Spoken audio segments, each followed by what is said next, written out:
Welcome to the Garden Show. Today our topic is about bees, and we're at the Jensen Farm and we're in the bee yard, and our guests today are Mike and Amy Jensen.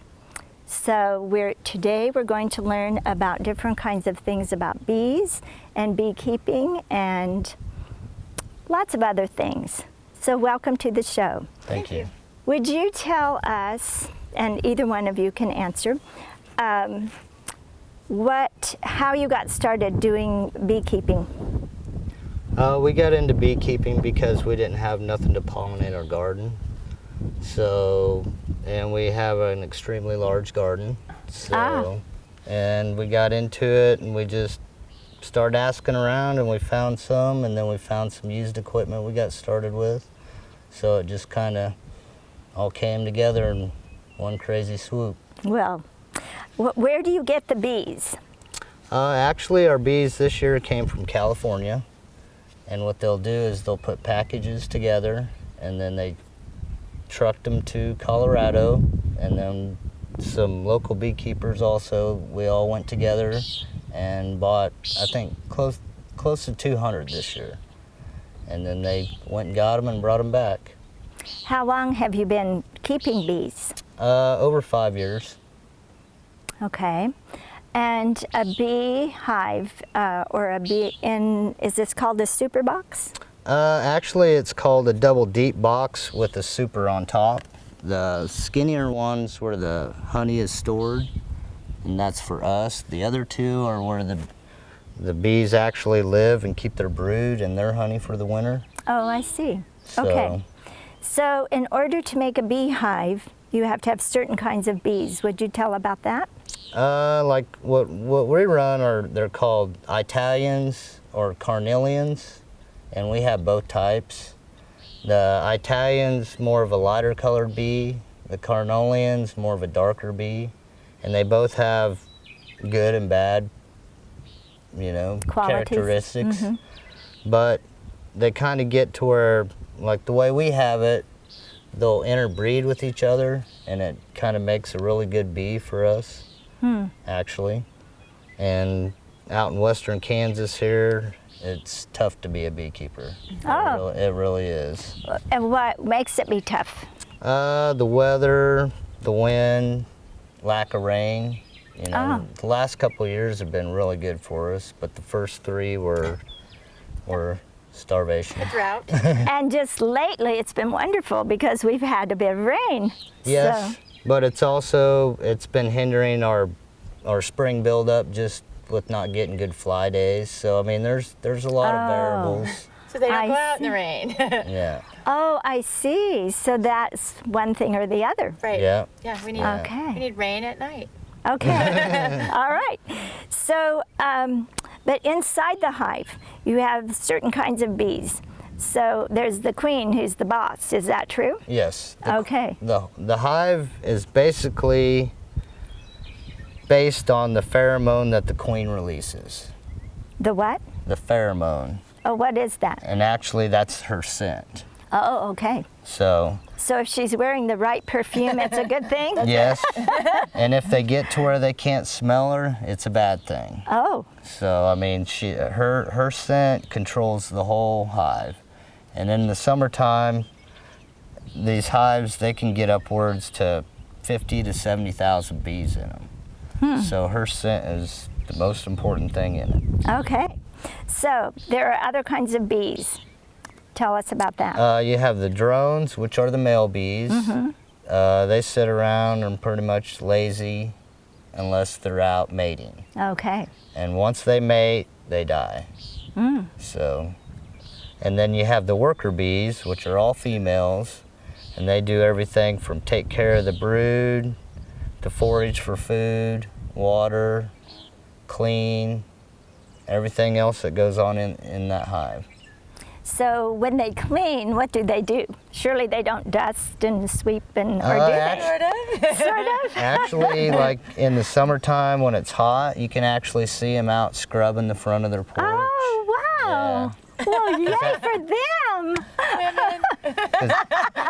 Because actually a beehive is 100% sterile. inside. Oh. So, I mean, they keep it really clean. Well, we were talking about the different kinds of things that bees do, and one of them is that they do something to let each other know, or if they find food of nectar or pollen, they let the other bees know where it is. Can you talk about how they do that? Actually, what they'll do is it's called a waggle dance, and they'll do like a figure 8, and they'll waggle their bodies so many times. And it's actually, there's a math equation to where you can actually go find them bees, but they do is they give everybody kind of the normal location on how their dance is, and then they can go to the same spot. Because actually, this hive and the bee colony, the GPS on it is so minute. Like if you move this 3 feet over here, you'd have a big pile of bees. Oh. That's how precise they are. They're so smart, but they're... They what? I said they're really smart, but then you move them this far. Oh, so they like things systematic. Yes. And exactly like it. If they put away the fork, they want it to be where it is. Yes. Oh, and that's like interesting. one colony can cover up to 2.5 mile radius. So, I mean, they can really get out there and cover some ground. I see. And on a colony of bees, it actually takes 1 acre of bloom for that colony to sustain life. So they need 3 acres one day to make up for the days that they can't fly. So, I mean, it takes an amazing amount of blooms for this colony just to survive. Which leads into the connection of why we're here with the garden show, is that anything that is flowering, whether it be trees or your garden or your crops or whatever it may be, they are depending on the bees to do the pollination so that they can do what they need to do. So we're depending on they are depending on us, and we're depending on them. Yes. And like in California, the almonds are a really big deal for the bees. And during February and March, they move almost 2 million beehives just to pollinate the almonds. Because they're only bloom for like 2 weeks. Oh. Almonds, and so that's a crucial time. yeah, and if they don't get pollinated, then no almonds. Or the price goes up. Or So you were saying off camera something about how many, there are a certain number of crops that that are depending on... Over 100, I think, agriculture crops are dependent on bee pollination. Apples. They say if you have an apple tree and you don't have any bees around, you might get a few blooms accidentally, maybe 200 apples, maybe. But if you have bees pollinating your apples, you can get up to 2,500 apples. Wow. So they really are dependent on bees. Watermelon, alfalfa seed, avocados. It's a big list. Citrus trees. All are dependent on bees for pollination. And there's other pollinators, but bees are the main one. They're looking for pollen. Other ones kind of do it accidentally. Oh, I see. You know, because the bees they're looking for pollen to take back to their hive as protein for their food. So before now, we were talking about colony collapse and how it really isn't happening in Kansas, but in some places they're having difficulty with that. And so if you want to talk just a little bit about that.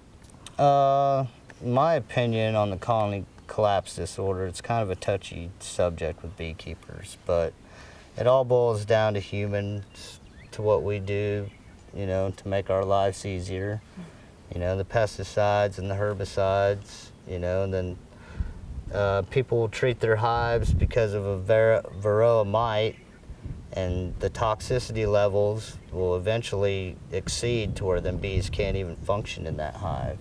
So, I mean, it's basically us. You know, when it comes down to it, you know. You can watch documentaries on bees, honeybees out in California, and they'll have beehives sitting there and they'll be spraying right there with them. So until they figure out that happy medium, they'll still have it. I see. You know? So. Well, so some of it is okay, but you need to do it in moderation? Yeah, and I mean, there's a lot of it too is bees are focused on a certain food, you know, and that's all they get. It used to be they had so many other, you know, options, you know, to where they just, it's hard for bees to live on just one source of almond food. bloom. You know, Oh, okay. for They need a instance, variety. you know, there's no flowers blooming in between the almond trees or nothing. Everything's, you know, I mean, it's basically there's not enough floral combination or varieties anymore. You know, So it would kind of be like people eating Oreos all the time Exactly. and never having vegetables or fruits or whatever. So Right. they need a variety just like we do. yes. Exactly. For healthier bees. Yeah. Okay. Well, now we're going to take a break, and when we come back, we're going to talk about basic bee equipment.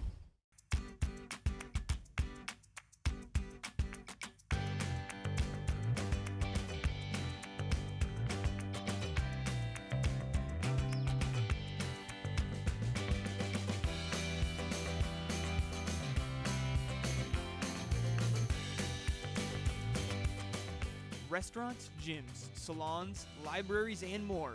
Nex-Tech has over 100 free Wi-Fi hotspots to keep you connected.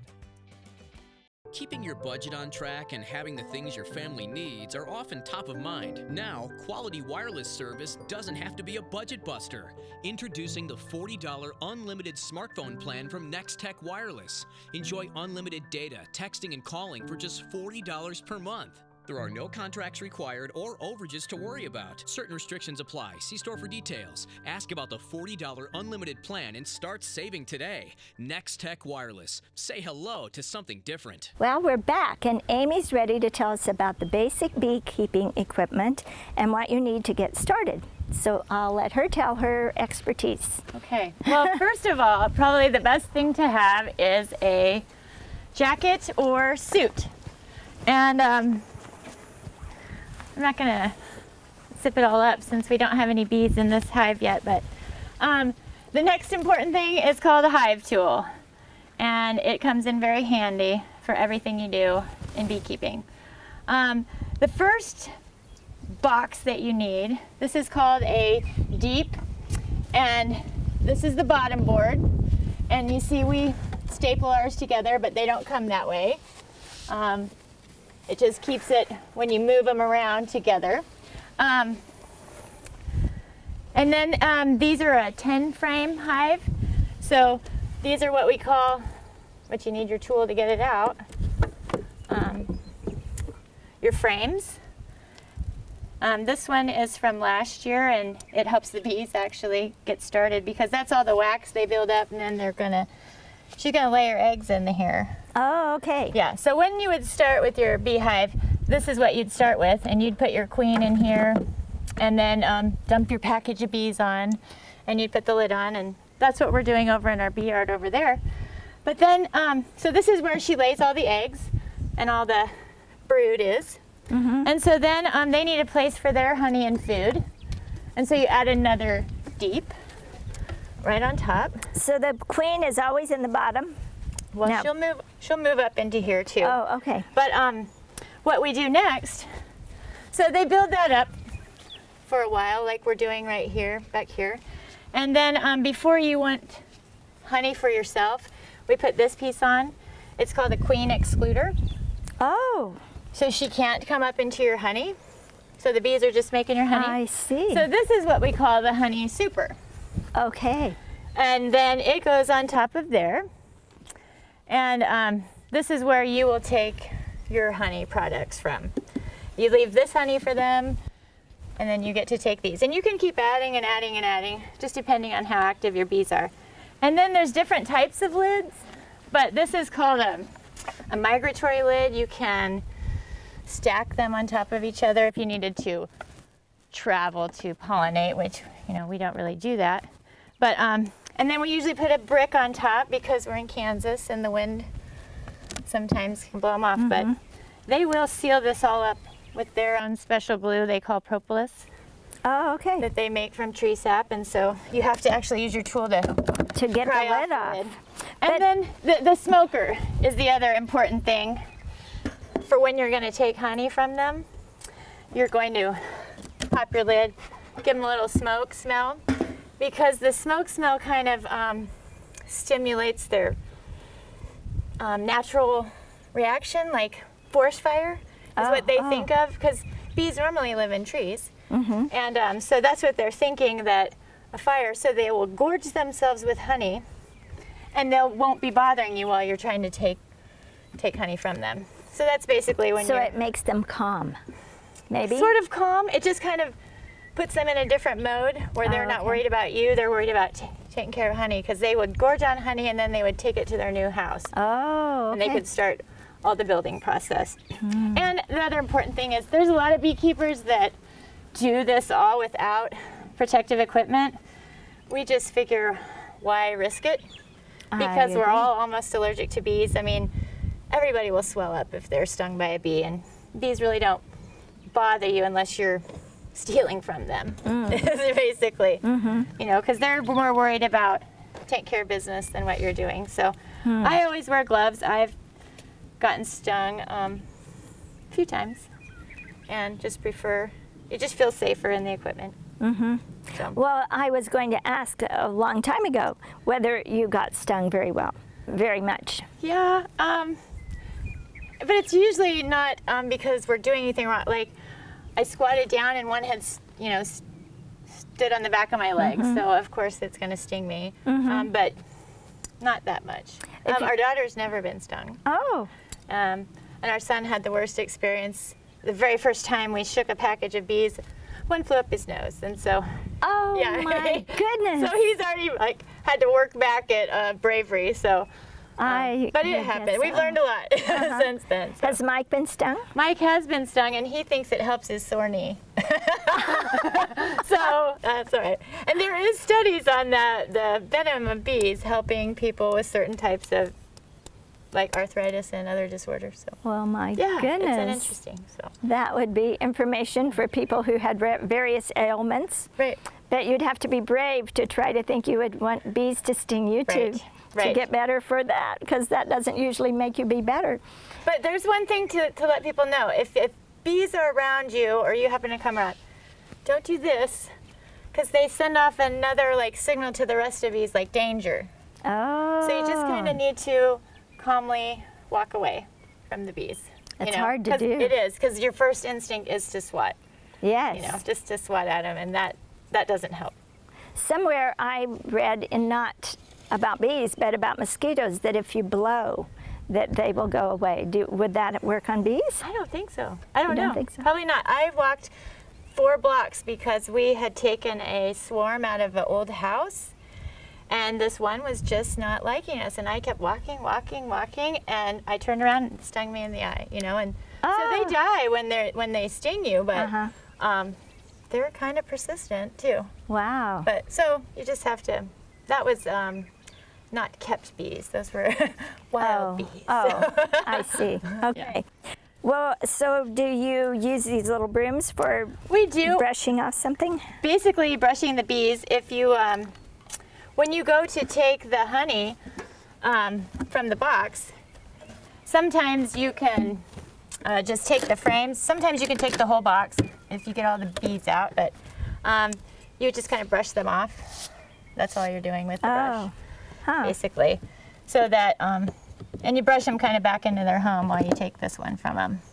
Okay. So I was going to ask you a while ago, you said the bottom 2 were for them, and this is for the ones that you collect to put into products that you sell. Right. This is the honey that we take and extract and then sell. Okay. So. Do you ever just cut the honeycomb and sell the honeycomb also? Well, we have special frames that go in here, and these are the circles. They're called Ross rounds. We haven't tried that yet. Yeah, we've only tried the other one, and we sold right out. We only had like 30 that year, and wow. So a lot of older people, I would say, have had honey that way, where you eat the wax as well, because it's all good for you. Okay. It's all good for you. Yeah, well, it is. And bees are the only thing that can make honey, aren't they? That's right. Yeah. I think they're the only insect that humans eat what they make. Humans eat what they make. Yeah. Oh, the only okay. insect. Yeah. Oh, I see. Yeah. Yes, I'm sure that's probably true. All right, we're going to take a break, and we'll be back, and Mike is going to show us about Inside. inside the beehive. So stay with us. Attention professional and amateur photographers. Your work could be seen by thousands on the cover of the Nex-Tech directory. Plus, you can walk away with $300. Nex-Tech is hosting a cover photo contest for the upcoming issue of the Nex-Tech directory. The contest starts June 1st, with August 31st being the final day for photos to be submitted. After you get the perfect shot, upload your photo entry and read contest guidelines at nex-tech.com/coverphoto. Now get out there and good luck. Here we are back, and we've had a wardrobe change, and Mike is going to show us the inner workings of the hive. So I'm going to try to stay clear and be brave, and we're going to find out about the bees. Okay. Well, the first thing I usually do is go in the front, and I'll give them just a couple little bellows of smoke. And what that does, it kind of makes them think there's a forest fire nearby, and they'll start to gorge on the honey, and it also helps to calm them. And then the next thing I'll do is I'll come to the top, and I'll just give her a little pop like that, because they glue it together with the propolis. And then I'll give them a little puff up top and set her back down for a second. Then I'll come in and I'll take this top lid and I'll set it like that. And this right here is the inner cover. And I'll get my hive tool underneath it, and you can actually see how they glue everything together. And what that does, that keeps out all moisture and makes this hive sterile. And then when I lay these down on them, I'll do at a cross angle, and that's that many less smash points. Because usually this is all full of bees. But this is a deep that we put on for a honey super, because this is actually one of our production hives that does really well. So we use it to make more hives as the springtime goes on. I see. So, and now I'll come in here and I'll take this deep honey super off. And if there's a lot of activity, I'll just give them a little puff of smoke right in through there. And you can kind of hear them, they start humming a little bit more. And like when one of these boxes is full, they can weigh upwards of 80 to 90 pounds. So, I mean, it's all extremely heavy, and you need to be in pretty decent shape. Yes, I can see that. And this right here is a queen excluder, and that keeps the queen in the bottom and keeps her from going up into your honey. So is the queen a great big size?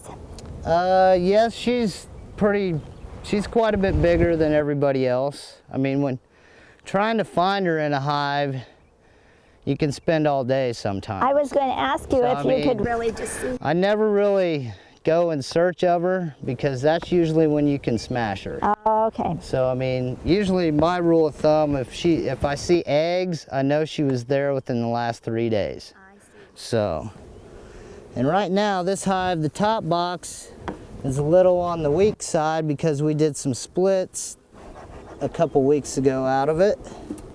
So we're going to go down to the main brood chamber, as we'd call it, and try and pry the glue apart.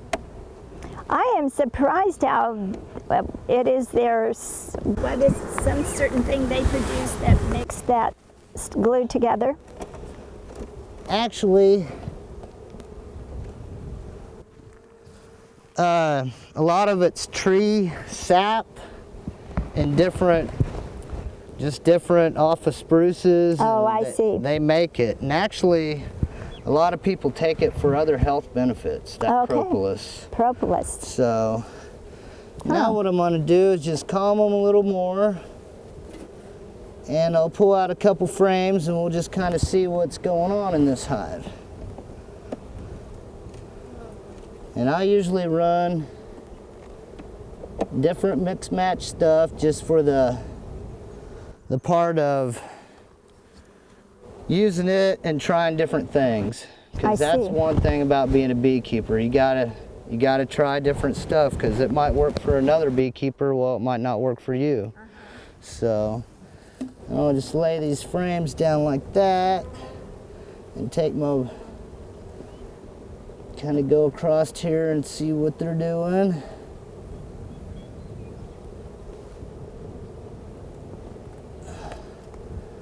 And I'll pull one of these frames out here. Oh, wow, there are a lot of them. And like what they're actually got going here is that's a lot of what they call bee bread, which is made from pollen and like an enzyme in their stomach, and a little honey that they kind of spit it all together. You can see it down in there, how it's different colors. Yes. And that's what the bees live on. That's what they feed their young.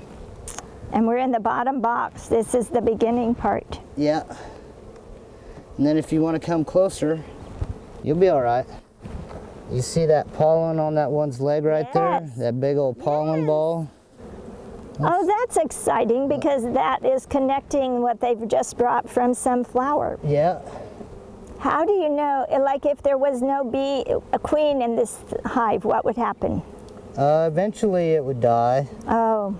And like as we're getting closer into this hive, I don't actually know if I actually have a queen in it. So. Wow. So where do you get a queen if you don't have one? They can ship them in the mail, which is really fascinating. Like we'll order them from California or Georgia, Alabama, someplace where it's warm and they can raise them earlier than we can. Huh. Are queen bees expensive? They usually go anywhere from $20 to $35. Oh. But without her, this whole box is pretty much pointless. So the workers don't work? She's not there to boss them around? Is that what happens? They'll actually work themselves to death. Oh. Because in the summertime, a bee's life expectancy is 3 to 6 weeks. Oh. And in the wintertime, it's up to 6 months. Huh. Because they're actually not doing anything. I see. So the bee hives go all year, winter and summer, but they're most active in summer, is that what you're saying? Yes. Well, that would stand to reason, because that's when all of the blossoms are out. Yes. And then actually what they do is they fill this top deep full of honey, and that's what they live on in the winter. And what they'll do is they'll start in the bottom, and they'll be in a big cluster around that queen, and then they'll slowly move up into that honey. And then the bottom box will be totally empty. Huh. Yeah, it's really fascinating. Whatever you did with the smoke has made them calm, or would they be more swarmy, or does it matter that it goes from hive to hive? Usually, when they don't have a queen like this, usually they're a little meaner than... And see, that actually there, you can see the honey on it. Yes, I do. But you really don't see no brood, so... Huh. I think what we'll do on this is order a new queen for her, and it'll show up a couple days in the mail. I'll be darned. But... Well, we have learned a lot about bees today, and I appreciate Mike and Amy telling us about bees and letting us come to their farm. And I thank you for watching the garden show, and I hope you've learned something too.